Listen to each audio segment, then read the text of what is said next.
What's up, you guys? Hades here. Today, we're talking about where to spend your gems. Gems are super important in the game, and you don't want to waste them.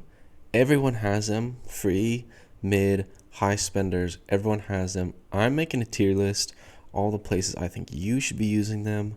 Some of the best places and some of the worst places.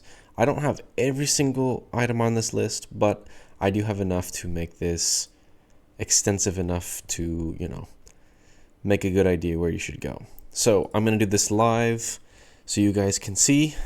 Let's just start off at the top, VIP 15. An example here, I have an alt account, VIP 6. Now, if you're in a main, you really, really want VIP 15. The amount of stats you get is unbelievable. It costs 1 million total VIP. To get there, I suggest finding a strong alliance. You get lots and lots of free VIP daily. But there are times when you should be just gemming it. I don't regret gemming my VIP 15 early on in the game. I was a low spender. I saved up my gems and got VIP 15. It made a huge difference. However, the game's evolved. Triss skills are much easier to get. It's no longer like super, super high tier. I think this is going to go somewhere in the B tier. And just to keep in mind the reference that I'm thinking about when I'm making this is S tier is mandatory. You should be very much doing it at every possible moment. A tier, super high important. B, it depends on the account, right? If you're already 15, then obviously it's useless. But for the majority of players who are not, or newer players, it's a very interesting spot. If you're a huge spender, then definitely don't. VIP is better to just put there. But let's keep chugging along. KVK chess. When we're talking about KVK, post KVK, I just came out with a video on it. When you're buying skills, every 5,000 gems guarantees you one skill. So it's very, very expensive, but it's very, very important. I'm going to put this S tier now. Ever since the changes, they become even more important. Trashing your KVK skills into Triss skills makes you so much stronger. I highly, highly recommend it. Next is Spark of the Galaxy. This one is spending the 1,000 gems for the 5 balls. It's a moderate use.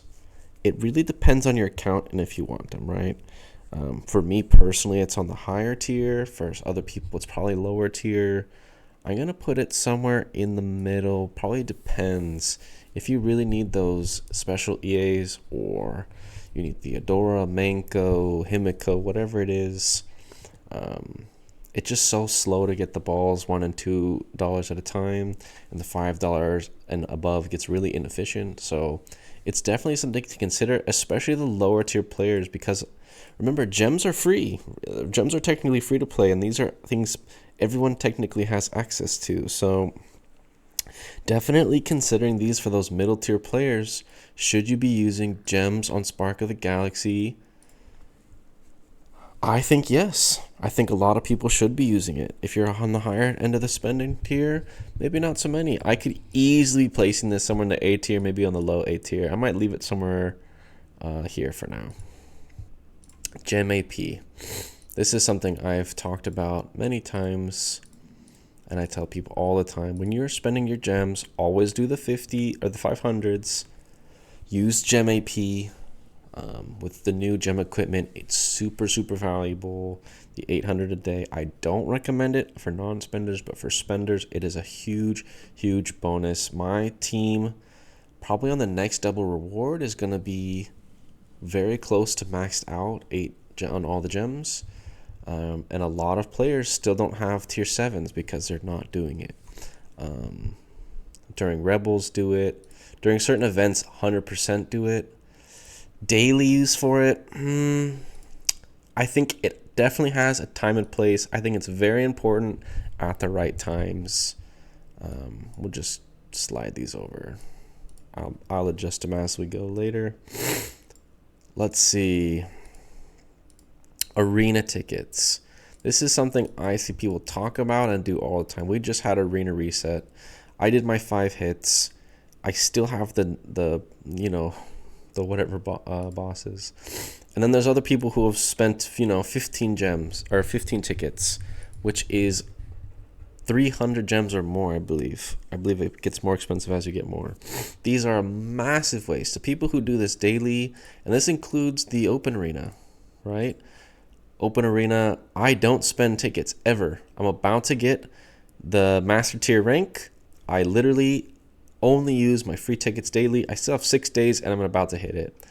There's no reason to be spending the gems on these tickets or the normal tickets. Don't do it. It is a waste. Now, if you want to do it for fun, sure, do it. Have fun. But when we're talking about being efficient with your account, especially low tier players who are, low on gems or have limited gems, don't do it. Be patient, have some self-control, and hold on to them. Now, here's a new one that I've been really struggling with in this dragon chest. Now, you can just mass open dragon chest for, 1,200 on the big gold ones, and of course if you do the Lord talent it can drop it down, I think it to like 1150 or something. Oh no, it's 1088. I have hated this for a long time. I hated people who rush these. I hated people who use gems on it. I thought it was so dumb, but I am now at the point where I see the value. Trish skills are flowing into everyone's accounts. They're super easy to get, and now having a second March is serious. I spent some gems and pushed my fire dragon, which was 10-10-10, and I made it 7-2 over the dice event. I spent, I think, 30,000 gems on chests, just spam opening the purples and the golds. And, at this point in the game, for me personally, I think it's massively worth it. I have a maxed dragon.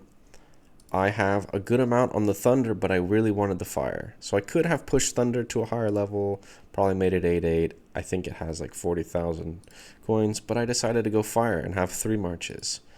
And I'll show you what that looks like after 3 days of grinding.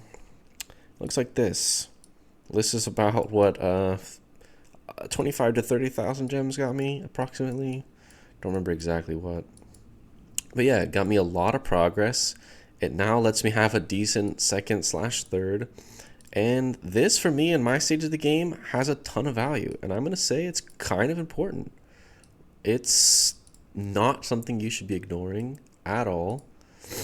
And I think in the right place, in the right time, it has a pretty big importance. I could even consider some people putting it S tier. It has a lot of value, and I very much like it. Next one, Deep Sea Eye. Comes around every weekend. It's one of those ones a lot of people don't think about. But man, this thing is interesting. If you're going for chaos and you're a big spender, you're definitely going to want to tag a few Crimson Moonlights, especially on the cheaper side. Especially if you're on the big side on the spenders, I would definitely be picking up some Stardust too. I personally have been picking up a couple of Stardust on the weekends. I am currently very low on gems, so it's not super high on my priority list. So I probably won't do that many this weekend at least. But over time, especially when I have an excess of gems, I definitely do go for a few of these. And I pick up a couple here and there. But value-wise, it's not for everyone, and I think there are some things that are a little bit better. So this one's really going to depend on you. I have advocated for in the past, but that was pre-patch. That was before the Triss patch. So things change as we move on. A couple more here. Wishing Fountain. When we talk about Wishing Fountain, we're talking about praying past 30, going down, praying past 25. I think that Dragon's useless. I think Building's useless. Research towards mid-late game is kind of useless. And then this is very good, but it takes about 2,000 gems, I believe, to get down here. And it's just not that good. I mean, if you're super big and you want the tokens and you want the speed, and these all have value to you, I could see it. But for me, this one's going to go in the C tier. It's just a probably not. Like, the vast majority of players just shouldn't be touching it. But, for some people, they're going to find some value in it. And the final one I have, and it's not all of them, there's other ones, is the market. So especially those in the early game when you get, of course there's no gems here. You know, buying the, you know, heralds or whatever for gems, buying Alex for gems early in the game, absolutely. So when I'm placing this for that, I had a strict gem diet, very important early in the game, picking up Elizabeth and Alex and whatever. But if you're not in the early game, I would ignore it completely. It's pretty much useless for me now. For me, this is down here at my stage in the game. For someone in the early stage of the game, it's probably S or A. I would say they're both quite high on that list. So yeah, I would probably leave it somewhere in the A, maybe the B tier.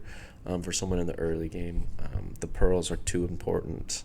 I'd rather just use some gems on Alex and things like that. So yeah, this is kind of how my tier list shakes up. The S tier, we got the KVK chests. I cannot stress to you guys how important trick skills are. If you're a low spender, save, save, save. Get all the coins you can, get all the gems you can, get those trick skills. They're going to be super, super important. So if you guys like these kind of videos, let me know in the comments below. And I think if I miss any important gem spending, let me know as well so I can add to it in the future and update it as we get new updates. So catch you guys in the next one.